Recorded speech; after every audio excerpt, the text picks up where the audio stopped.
Confident. Intuitive and knowing, probably. Feminine. I think smart, as in smart woman. Smart men, of course, plenty, but my gosh, women, we're a bright bunch, if you ask me. We met actually at ballet school, so quite young, and well, it was a performing arts school. We trained there in pretty much everything. For me personally, I kind of displayed more of a talent on the classical side, and I had some very selfless teachers who said if I really wanted to take that further, I should leave there and try for the Royal Ballet School, which is what I did, and got a place there, and that kind of put me on my path. I went directly into one of the Royal Ballet companies after that, and kind of moved up through the ranks, and my career blossomed, and that's how that started. Coming into Sleek, we'd known each other for ages. We came to the same point in our careers about the same time. We were thinking about the what next. And I don't think either of us would ever been satisfied just to roll over and go, well, I've had the best of it. I've done what I always wanted to do. That's it. So I think going into a second career and doing it together was something we were both quite keen to do. When I did my degree, it gave me a different type of confidence. And I did my degree part-time, so I was doing it whilst dancing. A little bit like how we came about with Sleek, you know, doing two things and doing them with full energy. So that was a real confidence boost for me outside of my dance, my performing career. There's several things, you know, in terms of energy is really important, and I think both Victoria and I have quite a relentless energy, so sticking with that and just staying with knowing that you're on a path and seeing it right through to the end is probably something that I'm quite glad that I stuck with. You've got determination like I don't know in many people. I know it in you. Hiccups for me, I definitely lost a year when I finished and retired from full-time dancing. As I said before, I really underestimated how much that would affect my sense of identity.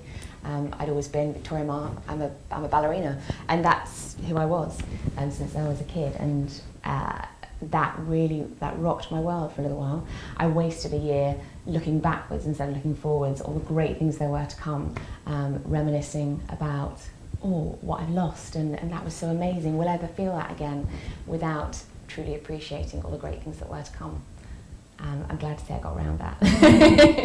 Am I allowed to say, mention brands? From sat in a Weatherspoons outside Coventry Station. Yeah, it was halfway between. Yeah, it was halfway between London and the Midlands, so that's where we met, you know, 3 years ago, 2.5, 3 years ago, and sat down and just with our, I mean naive, just with our pencils and pads, bearing in mind we're thinking about an online business, we didn't even bring our computers, and we sat down there and we were writing things out, but actually, when I look back and go, that is literally where it started, and now to where Sleek is, you know, we're in 32 countries and got women all over the world that work out with us, that join in our ballet classes to keep their bodies fit and do our videos, and I sometimes even I have to sort of pinch myself, it's a bit naff to say that, but and I sort of, we look at each other and go, wow, we did this, we're doing this, you know, there's always there's lots to go. Lots to go, of course, we're in relatively early days, but I'm immensely proud of Victoria, I'm immensely proud of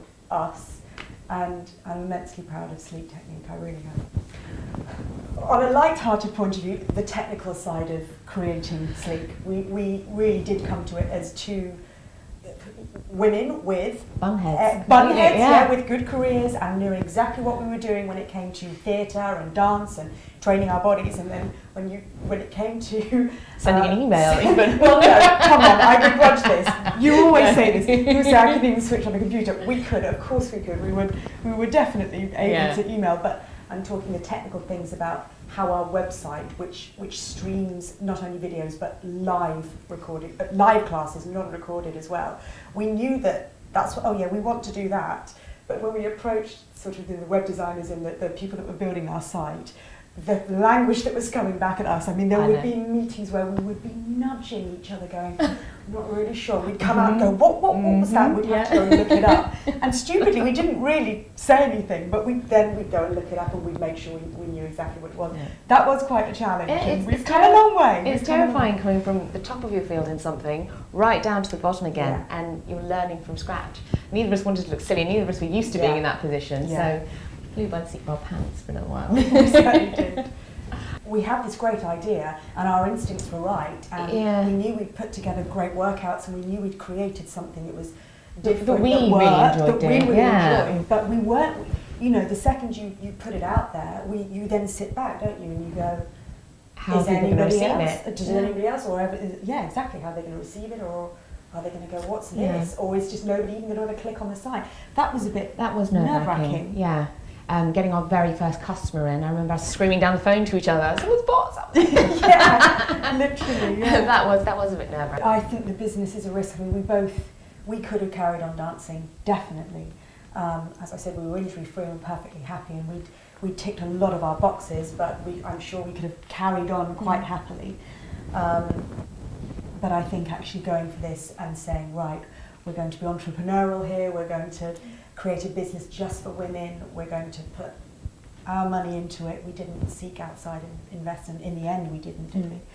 I always wanted to be a newsreader, and funnily enough, here we are sat in front of the camera. It'd be very easy for me to look down. I never knew that. Yeah, that was my thing when I was little, and of course, then I realised that being a newsreader means you're a journalist, which I always thought was incredibly glamorous, and you certainly all look like very glamorous people. So that was always my thing, that I thought, oh yes, I think I'll do that. And I used to practice my newsreader voice, probably right up to I was about 14, even when we were at school together. So that's why I can still do quite a good newsreader voice. No, I'm not going to do it. I would feel far too embarrassed, believe it or not. I'd say I'm probably at the happiest point I've ever been in my life. Am I allowed to say? We're actually brewing buns in the oven, both of us.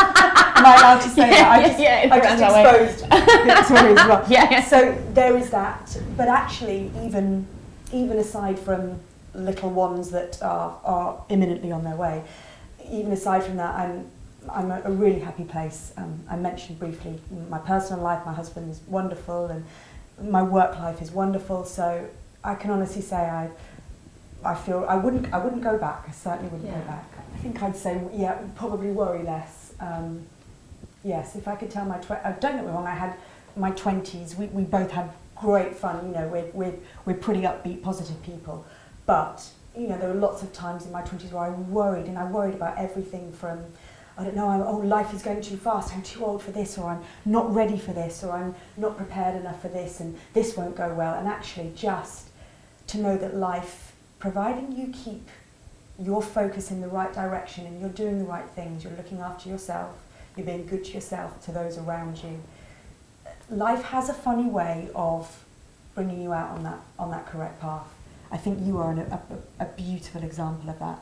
You've had tough times that you've completely transcended now, and you're in a wonderful place. And actually, if we could even go back a few years, and if we could have hindsight, it wouldn't. It would be. Knowing there's light at the end of the tunnel, even on those those dark periods when you lose yourself for a moment, and think, oh, who am I? What am I doing? How am I going to succeed in something else? Yeah. Knowing that you will. You're okay. You'll be okay. Yeah. And time heals a lot of things. Yeah.